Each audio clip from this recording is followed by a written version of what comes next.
Cricketer Vaibhav Suryavanshi समेत 20 बच्चों को आज वीरता पुरस्कार दिए गए। पीएम मोदी ने राष्ट्रीय बाल पुरस्कार विजेताओं से बातचीत की और उनके उज्जवल भविष्य की कामना की। 26 दिसंबर का ये दिन आता है तो मुझे ये तसल्ली होती है कि हमारी सरकार ने साहिबजादों की वीरता से प्रेरित वीर बाल दिवस मनाना शुरू किया। इस बार भी देश के अलग अलग हिस्सों से आए 20 बच्चों को ये पुरस्कार दिए गए हैं। ये सब हमारे बीच में है। मैं इन पुरस्कार विजेताओं से कहूंगा, आपका ये सम्मान आपके लिए तो है ही, ये आपके माता पिता का, आपके टीचर्स और मेंटर्स का, उनकी मेहनत का भी सम्मान है। मैं पुरस्कार विजेताओं को और उनके परिवारजनों को उज्जवल भविष्य के लिए अनेक अनेक शुभकामनाएं देता हूं।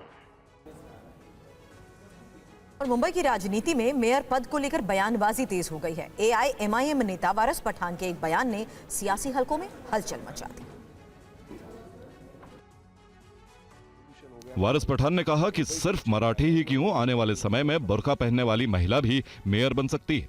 पठान और खान भी मेयर बन सकते हैं। हमारी मुस्लिम हिजाब पहनने वाली महिला भी मेयर बनेगी, क्या गलत है उसमें? ऐसा पहली बार तो नहीं हुआ कि कोई मुसलमान प्रेसिडेंट बन चुके हैं। अब्दुल कलाम साहब वाइस प्रेसिडेंट, वाइस चेयरमैन बन चुके हैं, हामिद साहब बन चुके हैं, कितने गवर्नर बन चुके हैं मुसलमान, तो क्यों नहीं बन सकते मुसलमान? वारिस पठान के इस बयान के बाद कई राजनीतिक दलों की तीखी प्रतिक्रियाएं सामने आई हैं। बीजेपी के मुंबई प्रदेश अध्यक्ष अमित साटम ने कड़ा पलटवार किया है। मुंबई शहर की आने वाली भविष्यों की पीढ़ियों का रक्षण करने की ये लड़ाई है जिसमें भारतीय जनता पार्टी और महायुति मैदान में उतरी है। वहीं इस मामले पर शिवसेना की तरफ से संजय निरुपम ने कहा कि किसी से कोई दिक्कत नहीं है, बल्कि सवाल मानसिकता का है। हम किसी मुस्लिम समाज के खिलाफ नहीं है, मुस्लिम बहनों के भी खिलाफ नहीं है, लेकिन उनके नाम पे वोटों को पोलराइज करने का जो एक राजनीतिक ध्रुवीकरण तैयार करने का जो एक काम हो रहा है, हम उसके खिलाफ है।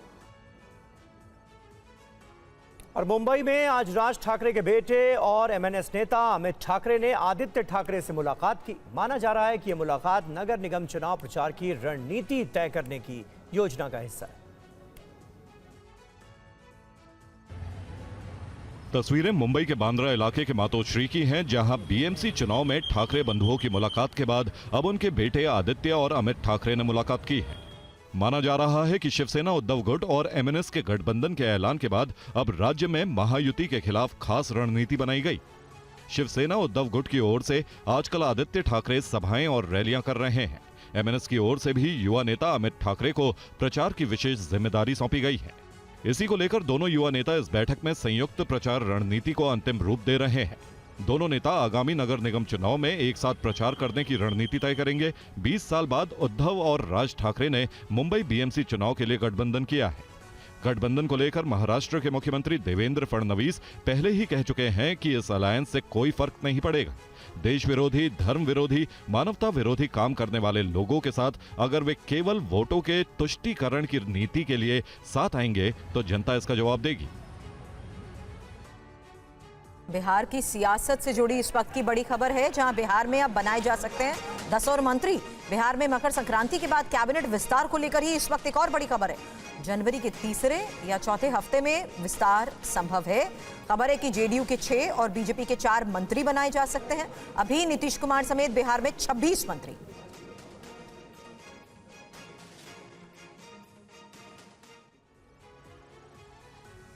और मध्य प्रदेश के जबलपुर में एक महिला ने जवाहरलाल नेहरू कृषि विश्वविद्यालय के कैंपस में एक क्लर्क पर रेप का आरोप लगाया। 22 साल की महिला की शिकायत पर पुलिस ने 58 साल के यूडीसी दुर्गा शंकर सिंह राहा और 42 साल के प्यून मुकेश सेन को गिरफ्तार किया है।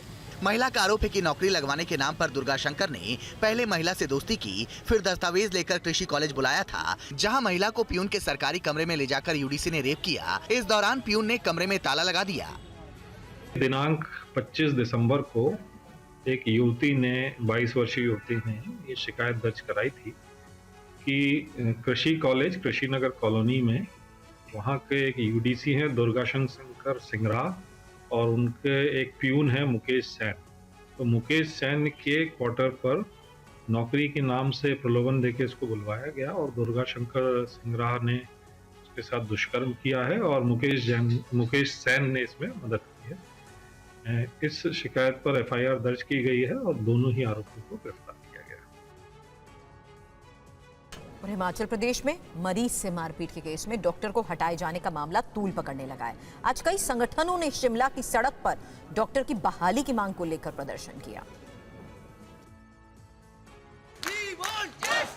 हिमाचल प्रदेश की सड़कों पर प्रदर्शन की ये तस्वीरें डॉक्टरों की हैं जो अपने एक सहयोगी की दोबारा बहाली की मांग कर रहे हैं। मामला हिमाचल प्रदेश के आईजीएमसी शिमला में डॉक्टर मरीज हाथापाई से जुड़ा है।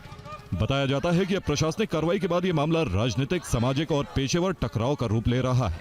राज्य के पूर्व अतिरिक्त महाअधिवक्ता विनय शर्मा के मुताबिक डॉक्टर राघव को सेवा से पूरी तरह हटाया नहीं गया है, बल्कि उन्हें सिर्फ सीनियर रेजिडेंट के पद से बर्खास्त किया गया है। उनका कहना है कि बर्खास्तगी की खबरें भ्रामक हैं। इधर डॉक्टर राघव के गृह क्षेत्र पौंटा साहिब में माहौल पूरी तरह गर्मा गया है। शहर के व्यापार मंडल, सामाजिक संगठनों और अन्य संस्थाओं ने भी इसके खिलाफ बड़े पैमाने पर प्रदर्शन किया। डॉक्टर राघव की मां भी इस प्रदर्शन में शामिल थीं। प्रदर्शनकारियों ने मामले में निष्पक्ष जांच की मांग की है।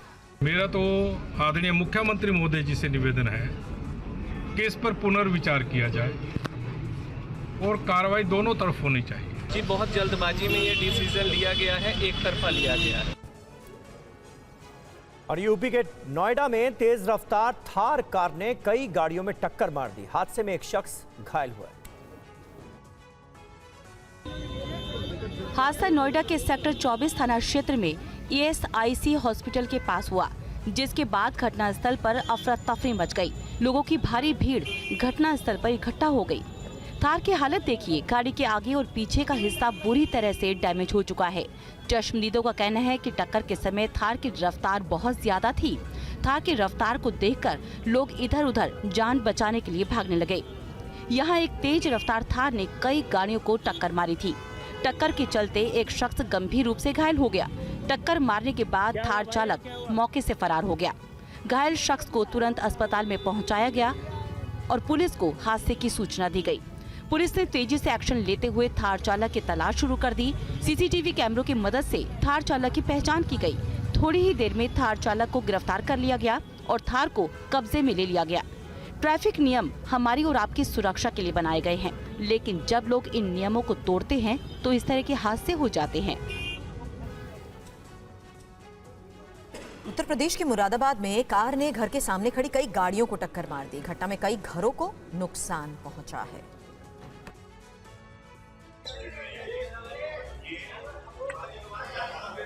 तस्वीरें यूपी के मुरादाबाद की है, जहां एक कार ने सिविल लाइन इलाके में जमकर कहर बरपाया। सिविल लाइन क्षेत्र में एक स्कूल के पास उस वक्त चीख पुकार मच गई जब एक बेकाबू कार ने घर और सड़क किनारे खड़ी कई गाड़ियों को टक्कर मार दी। हादसे में कई गाड़ियां क्षतिग्रस्त हो गई, कुछ घरों की दीवारें भी टूट गई। पूरी घटना एक घर में लगे सीसीटीवी कैमरे में रिकॉर्ड हुई, जिसका वीडियो सोशल मीडिया पर वायरल हो रहा है। वीडियो में दिख रहा है कि तेज रफ्तार बेकाबू कार पहले एक कार को टक्कर मारती है, फिर घर के गेट से जाकर टकरा जाती है। कार की टक्कर इतनी जोरदार होती है कि घर की दीवार भी टूट जाती है, लेकिन कार का ड्राइवर इतना सब होने के बावजूद भी नहीं रुकता है और कार लेकर फरार हो जाता है।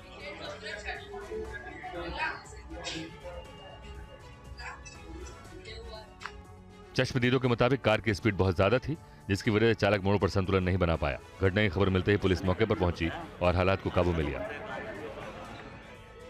बाद में पुलिस ने कार चालक को पकड़ लिया और हादसे में शामिल गाड़ी को जब्त कर लिया।